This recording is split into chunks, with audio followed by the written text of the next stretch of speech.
Hi, hello, howdy, and hey, welcome back.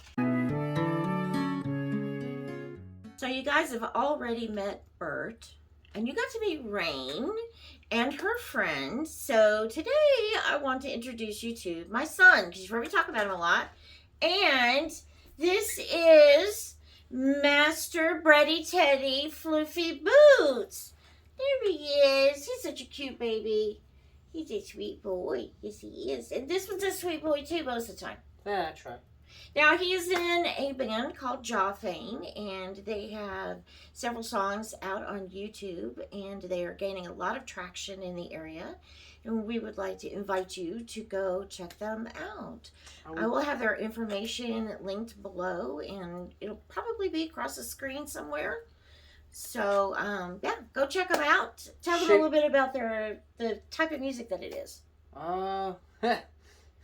We hate getting this question because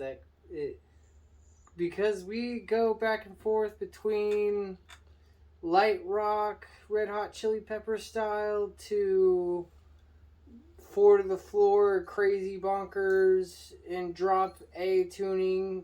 Kudos if you know that. Just crazy metal stuff.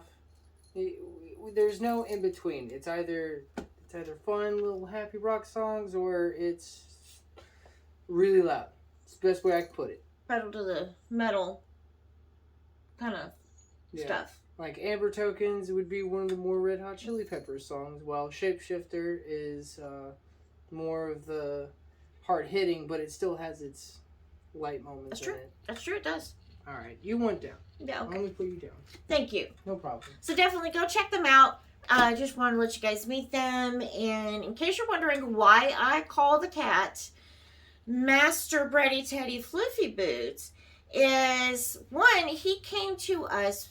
We had a death in the family, and I took in his cat. Boots he's not terribly old. He's only a couple years old.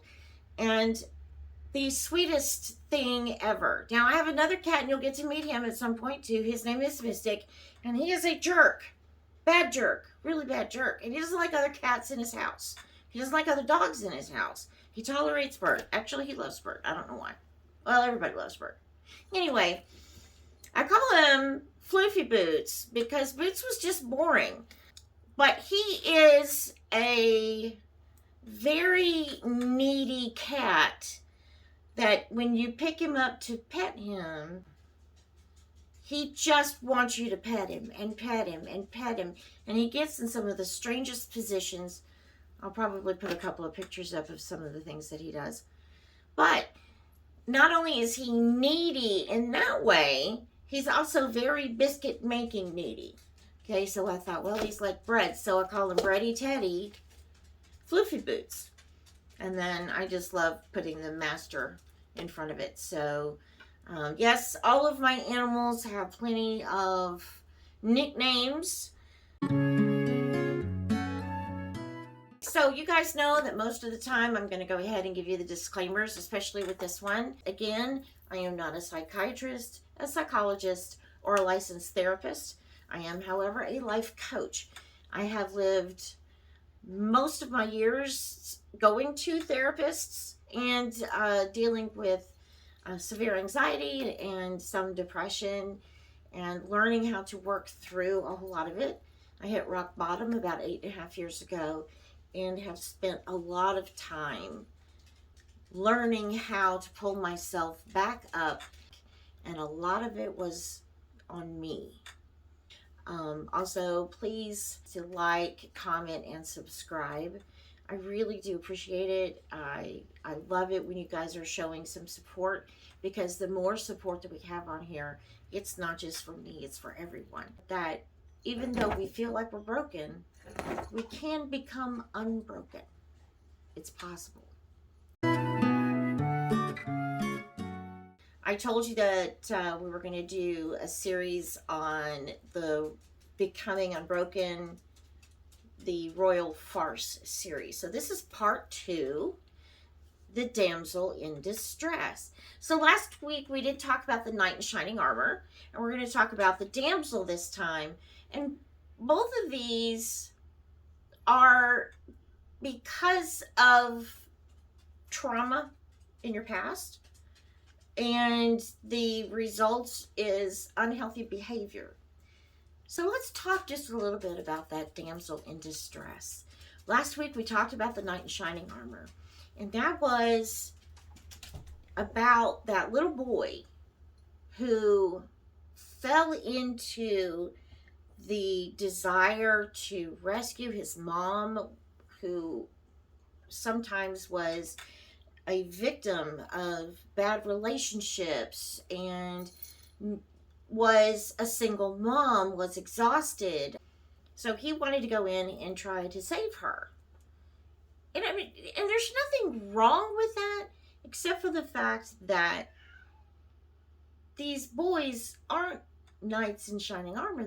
They're real people, and there are a lot of healthy ways that you can grow to want to help someone.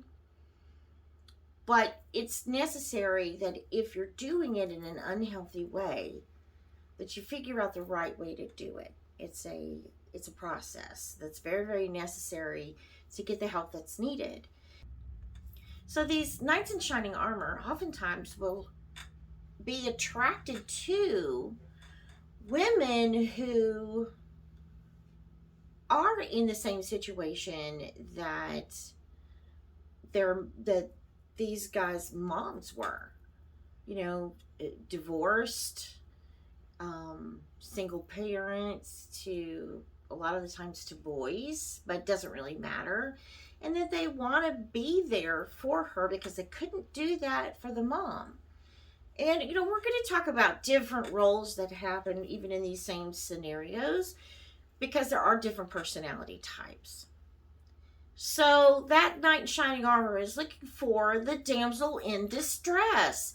A lot of the times, guys, they don't know that they're the knight in shining armor. They don't know that they're going after the damsel in distress. And a lot of times the damsel in distress does not know she is a damsel. Okay, so we're going to talk a little bit about what is that damsel. The words that you're going to hear to describe this mentality is the victim mentality. Okay, now I tend to like to think of it as sort of that Rapunzel mentality, that that princess locked in a tower and she is being held captive. But we're not being held in a literal tower or a prison. We are being held in a prison of our own making. Bad things happen. Because, hey, guess what? Life sucks sometimes. It really does. And it doesn't matter how much we want it to not suck. It's going to suck sometimes. That's okay. The key here is, how do we deal with it? How do we respond to it? And this is where, like the knight in shining armor, a lot of the times when a lot of bad things happen, when we live through trauma as a child, sometimes we just keep inviting that in. Remember, we talked about that sticky boomerang, and we've got negative, negative, negative, negative, and we keep sending out that negative thought process, and we're thinking nothing's ever going to go my way, and I'm never going to find somebody that I'm going to love and who'll love me. We send that out. I'm never going to have enough money to be happy. Guess what? That sticky boomerang is going out there, and it's picking up more negative crap, and it's bringing it right back to you. So you have the mentality of negative thinking. And there you have it. All of a sudden, even though you're the one that's putting it out there, you're just bringing all that negative stuff to you. And your mentality is, everything is happening to me. And there's our victim mentality. Let's go through the list really quick. What is victim mentality? Now, pay attention to the list, because I had bits and pieces of this, a lot more than I wanted to admit. I thought I was a strong person. There was a whole lot of this that I had to check off and deal with. So it's okay if you fall under some of these, because you can work through them. All right, so the first one is basically nothing is your fault. Okay? So there's a lack of accountability, there's a lack of taking responsibility. Everything was out of your control, and bad stuff continues to happen to you. That's the first one. Basically, your victim mentality quote is, what did I do to deserve this? So, in a nutshell, basically, you can be screaming at God or at the universe, whatever. Remember, we talked about that before. Whatever it is, you're yelling up there and going, what did I do to deserve this? So your thought process is very much, I'm being punished. Why?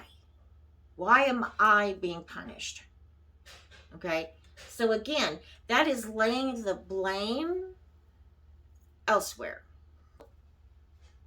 Another way that you can tell or you can recognize victim mentality is you have very unhealthy coping mechanisms. I can see this a lot in some of my students. I also have noticed it in a lot of my friends and in family members. I saw this in them before I started doing this process and was able to commiserate with them. But then afterward, it was important to me that I maintained relationships with people who didn't live in the victim mentality. So some of the coping mechanisms happen because you have suffered really hard times, a trauma, sometimes a series of traumas. Most of the time the trauma has taken place as a child. These typically will generate a negative view of life. So these people who live kind of in that just perpetual state of grumpy all the time. Finally, people may try to give them help. Somebody may try to give you some help. That would be very, very helpful. I mean, I'm not talking about, the busybodies that are always trying to help you out. Okay. But somebody can say, hey, this has really worked for me, or, some really good advice, but you always have an excuse to not take it, and you always have a reason why it won't work. Those right there, pretty much in a nutshell, kind of are ways to recognize the victim mentality.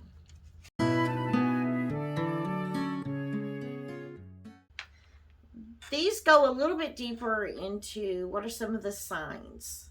So you can see these signs in other people. Mostly these are things that you might see in yourself. Oh my goodness, I need your help. I just can't do this on my own. Yes, damsel in distress. Here we go. If you see any of these in yourself, it's okay. This is just a checklist to say, hey, if I recognize it, I can write that down and know that I probably should work on that. Okay? So the first one is feeling powerless to make any changes. Here's another big one. Thinking that life is against you. Feeling stuck in your life. Like, I can't do anything. I can't go anywhere. I can't change this situation. When you feel stuck, sometimes you feel better being stuck and negative than moving forward and taking a chance and being afraid of what could happen. Now this one goes back to the sticky boomerang again as well. And this is attracting other people who are just like this. So remember that sticky boomerang. The thoughts that we put out are going to come back to us. Okay, so all of these thoughts are like little sticky boomerangs, and you throw them out there, and it's going to pick up more of them just like it. It's going to bring them back to you.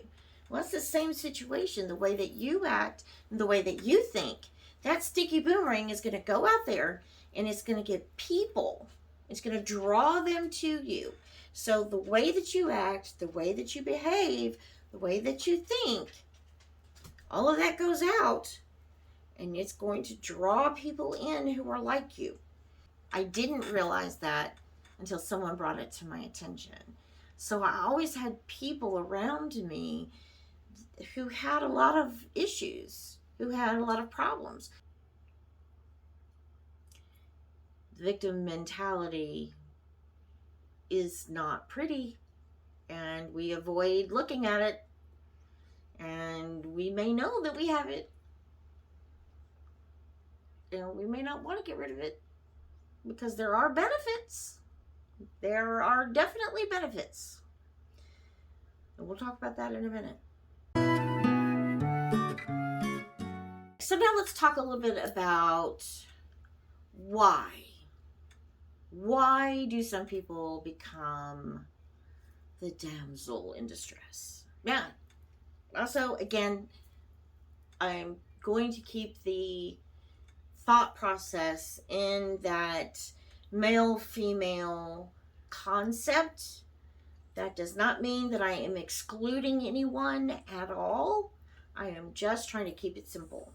This first one on the list of like why we go there and stay there in the victim mentality, because there are reasons that people don't want to change from this pattern of belief or this pattern of behavior.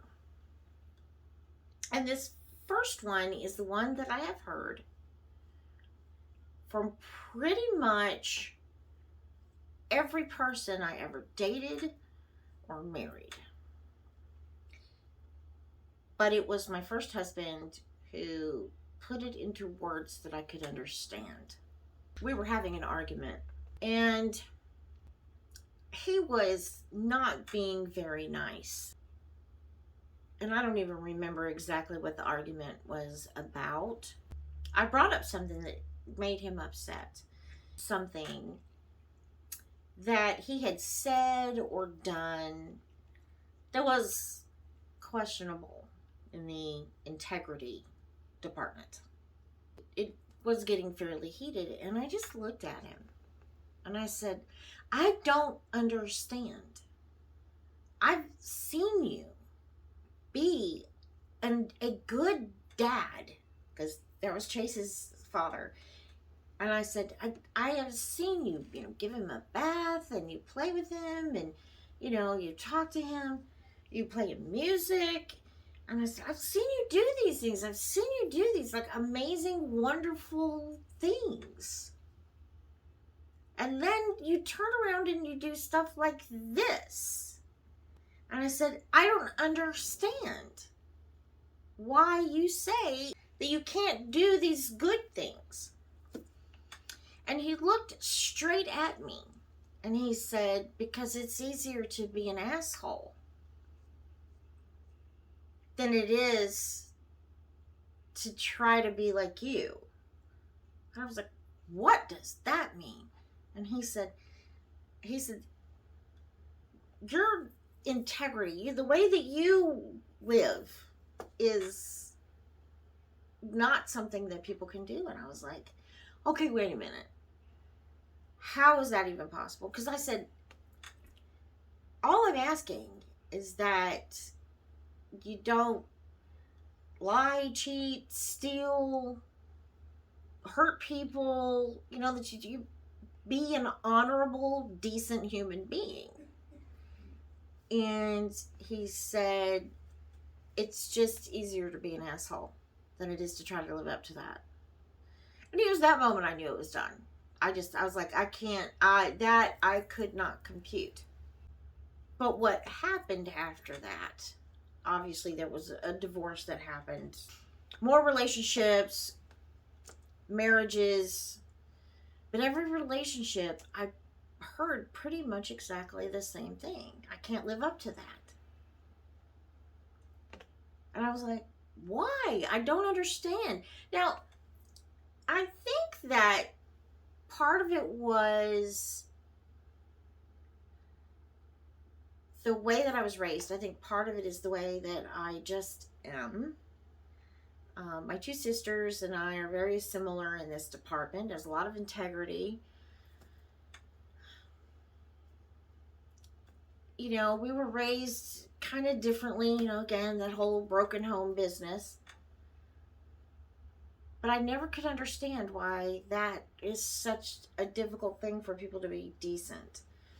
Now, this is the reason why I'm talking about this, when I'm telling the story, is because the victim mentality states that accountability is exhausting.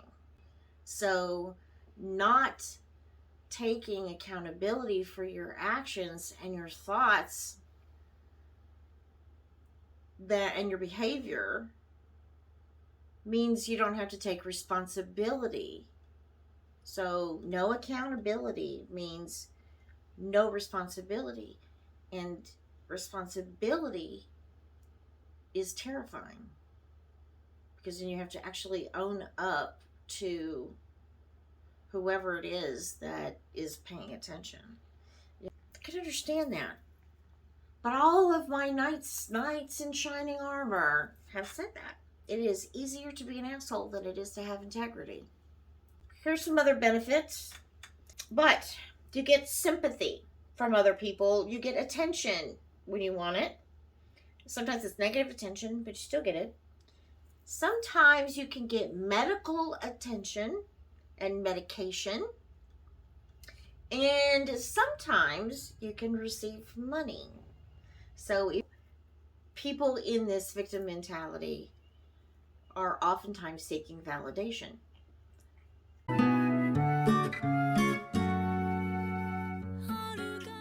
Now let's get into the challenge portion. Just like most behaviors, victim mentality is learned. What does that mean? It means it's not in your genes. Therefore, we can unlearn it. That's good news. Bad news is sometimes it's really hard. These are some of the steps that we want to take in order to start reversing this. Okay? I'm going to say the last one first, and then I'm going to say it again at the end. Go see a professional. Okay? Please. They will help you so much. There may be times when people are going to need medications to help them get out of a depression or to deal with anxiety. Start taking responsibility. Accountability leads to responsibility, and responsibility leads to action. You then become the driver of your life. I started taking accountability. I started taking responsibility. And at that point, I knew I had work to do. And I was okay with that, because I wanted my life to get better. Learn that you cannot control anybody else except yourself. You can't control their actions, their behaviors, their thoughts, their words, nothing. All you can control is you. Now, you can have discussions with them and let them know what you like, what you don't like. You can ask them to do or not do certain things. You can't control what the response is going to be, but you can control whether you stay in the room or turn around and walk out. I tell this to my students. I tell this to my kids. You have the option every single morning that you wake up to choose what your day is going to be like. That doesn't mean that you're going to choose everything that happens to you during that day. It doesn't mean that you get to choose whether or not you're going to get stuck in a traffic jam, or whether or not something hit your bank account and you get overdrawn. It doesn't mean that. It does mean, however, that if you get stuck in the traffic jam, you can always turn on some pretty awesome music and jam out. Or maybe listen to a cool podcast. Or make a phone call to someone you haven't talked to in a long time. You know, you can choose to be miserable, or you can choose a different way to spend your time. Being a victim is a coping mechanism for handling trauma. Learn how to take care of you. You think that all these people have tried to abuse you and hurt you and all this other stuff, then you need to take care of you. And doing that means obviously changing your attitude, changing your thought processes, sending positive, good things out to the universe in your sticky boomerang. I tend to love to take a nice long hot bath, read a book, maybe even play a game I can just kind of lose myself in. I also really like to do arts and crafts that I can enjoy. I like sitting and watching television with my kids. That's a nice little vacation for me. But sometimes it's my me time because I deserve it too. I learned how to meditate. But hey, if I can learn how to meditate with this ADD brain, I think anybody could learn. You know, I learned how to do it 5-10 minutes at a time. I learned how to breathe differently.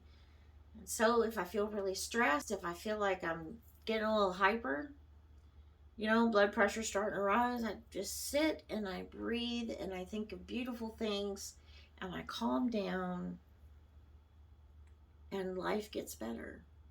Learn the word no. When you are doing everything that you can to try to please people and they are not giving anything back to you, it is okay to say no. I'm not going to do it. I don't feel like it. I don't want to go there. I cannot help you. I don't have the money to buy myself groceries this week. So no, I cannot afford to give you money to put gas in your car. Whatever it is, you don't have to say yes to every request. It's okay. I promise. Learn, grow, expand your world. Yes, accountability, responsibility, and change is scary, but it's worth it. It's worth it because you will become a better version of you. If you don't want to change, then you are manipulating people, which is a form of abuse. And then, of course, the last one, therapy. There you go. But we need to make sure that we're learning to love ourselves and that we are no longer the victim that draws in that night. What we want to do is draw in a mentally healthy, emotionally healthy partner. And we want to be the same for them. That's the goal. Thank you so much again for hanging out with me and learning a little bit more about how we can grow and learn and become even more amazing than we already are. I hope that you have a wonderful week. Master Bready Teddy Floofy Boots says he was very happy to meet you guys. He was so happy he was running around shaking and making all that noise tonight. Anyway, I am so glad you were here, and I will see you next time.